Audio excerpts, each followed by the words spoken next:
नाज़रीन ग्रामी, तुर्की में शदीद जल्जले ने हजारों जानें निकल ली, जिस पर हर आंख अश्कबार है और हर इंसान दस्ते बद्दुआ है। यकीनन तुर्की की तारीख में ये खौफनाक जल्जला है, लेकिन जल्जले के बाद दुनिया भर में कई सवाल खड़े होना शुरू हो गए। दुनिया भर से लोग ये सवाल उठा रहे हैं कि यकदम से इतनी शिद्दत का जल्जला कैसे आ गया, और फिर तुर्की के करीब तरीन ममालिक में शामिल इसराइल कैसे इस कदर खतरनाक जल्जले से महफूज रहा। ये सवालात आम लोग ही नहीं बल्कि माहिरीन भी उठा रहे हैं। माहिरीन का कहना है कि कहीं न कहीं इस जल्जले का ताल्लुक तुर्की की सियासत से जुड़ा हुआ है। पाकिस्तान समेत तुर्की और कई दीगर ममालिक में हार्प टेक्नोलॉजी के ट्रेंड्स चल रहे हैं। तुर्की में मौजूद लोग यही बातें कर रहे हैं कि ये कोई कुदरती आफत नहीं थी, बल्कि एक मसनूई जल्जला था। बताया ये जा रहा है कि मगरबी ताकतों ने तुर्की और तैयब उर्दगान की सियासत से निपटने के लिए हार्प टेक्नोलॉजी का इस्तेमाल किया है और तुर्की को मसनूई जल्जले के जरिए तबाह बर्बाद कर दिया है।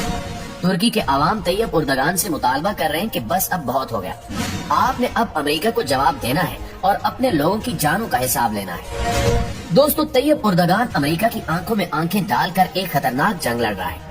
मुसलमान ममालिक के सरबराहान में तैयब उर्दगान वाहिद लीडर है जो अमेरिका को मुंह तोड़ जवाब देते हैं और किसी किस्म की कमजोरी का मुजाहरा नहीं करते। यही वजह है कि दुनिया भर से माहिरीन ये दावा कर रहे हैं कि ये जल्जला मगरबी ताकतों ने तैयब उर्दगान से निपटने के लिए तजर्बे के तौर पर तुर्की में शुरू किया है। कई लोग तो इस हवाले से बाकायदा सबूत भी दे रहे हैं। इस वक्त तुर्की के 10 शहरों में जल्जले के नतीजे में 1700 इमारतें जमीन बोस हो चुकी हैं। तुर्की समेत जॉर्डन, शाम और लबनान जैसे तमाम करीबी मुसलमान ममालिक में ये जल्जला आया है, लेकिन मगरिब के चहेते मुल्क इसराइल में कुछ भी नहीं हुआ। वहाँ जल्जले के मामूली असरात भी नमूदार नहीं हुए। ये कैसे मुमकिन है कि 7.9 शिद्दत के जल्जले से करीबी मुल्क इसराइल में कुछ भी न हो। जल्जले से पहले लोगों ने जो रोशनी देखी वो किस चीज की थी? हार्प टेक्नोलॉजी किस तरह काम करती है? तैयब उर्दगान ने अमेरिका के किस मुतालबे को ठुकराया जो अमेरिका ने मसनूई जल्जले का सहारा लिया? तुर्की के वजीर ने अमेरिका को क्यों कहा कि अपने गंदे हाथ तुर्की से निकाल दो? अब तक तुर्की जल्जले में कितने लोगों की जानें जा चुकी हैं? नाज़रीन, आज इस वीडियो में हम आपको मगरिब की एक ऐसी टेक्नोलॉजी के हवाले से बताएंगे जिसके जरिए मसनूई तौर पर जल्जले लाए जाते हैं। इसके साथ ही आपको ये भी बताएंगे कि पाकिस्तान में 15 दिनों के बाद इसी शिद्दत के जल्जले की पेशगोई किसने की है और इसकी हकीकत क्या है। नाज़रीन ग्रामी, तुर्की समेत जॉर्डन, लबनान और शाम में गुज़श्ता रोज 7.9 शिद्दत के जल्जले ने तबाही फेर दी है। 10 शहरों में 1700 इमारतें जमीन में धंस गयी और बेशुमार लोग इसके मलबे तले फंस चुके हैं। इसके अलावा कई हजार लोग इस जल्जले के नतीजे में हलाक हो गए हैं, जबकि हजारों की तादाद में लोग जख्मी हैं।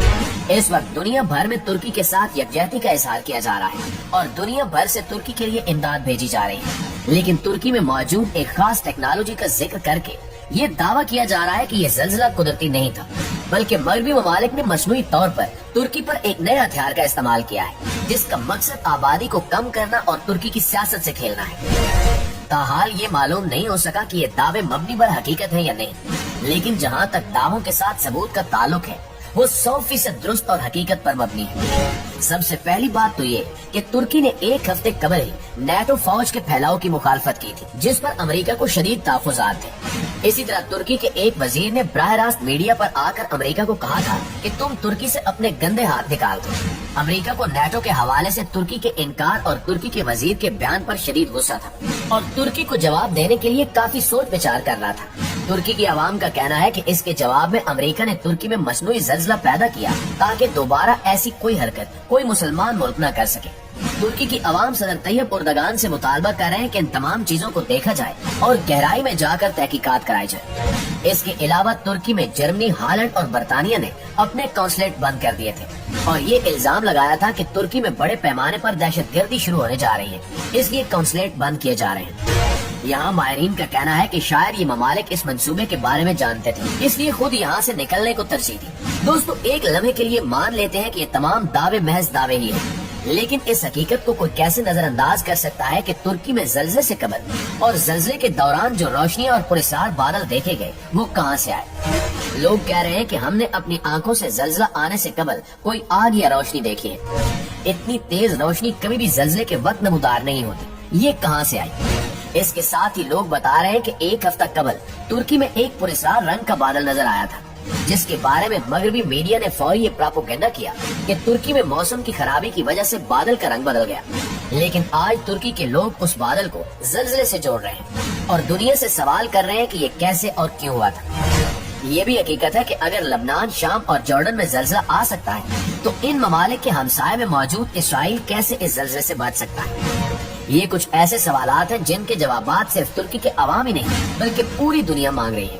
ہمارے ناظرین کو یاد ہوگا کہ 2005 میں پاکستان میں تاریخ کا خوفناک ترین زلزلہ آیا تھا اور اس کے ساتھ ہی 2010 میں شدید سیلاب نے تباہی پھیر دی تھی۔ ان دونوں سانحات کے بعد ملک بھر میں بیرون ممالک سے مغربی NGOs آئے اور ملک میں دہشت گردی کو فروغ ملا۔ ہمارے ہاں کسی نے سوال نہیں کیا کہ یہ اچانک اتنی بڑی آفات کے بعد ہی دہشت گردی کیوں اور کیسے شروع ہوئی۔ ہم نے تب یہ تحقیقات کیوں نہیں کی کہ کیا اس میں بھی کوئی ہارڈ ٹیکنالوجی استعمال ہوئی تھی یا یہ حقیقت میں قدرتی آفات تھی۔ دوستو، اسی طرح اب سوشل میڈیا پر ایک ٹی وی خبر شیئر کی جا رہی ہے جس میں بتایا جا رہا ہے کہ آنے والے 15 دنوں میں پاکستان میں بھی اسی شدت کا زلزلہ آ سکتا ہے۔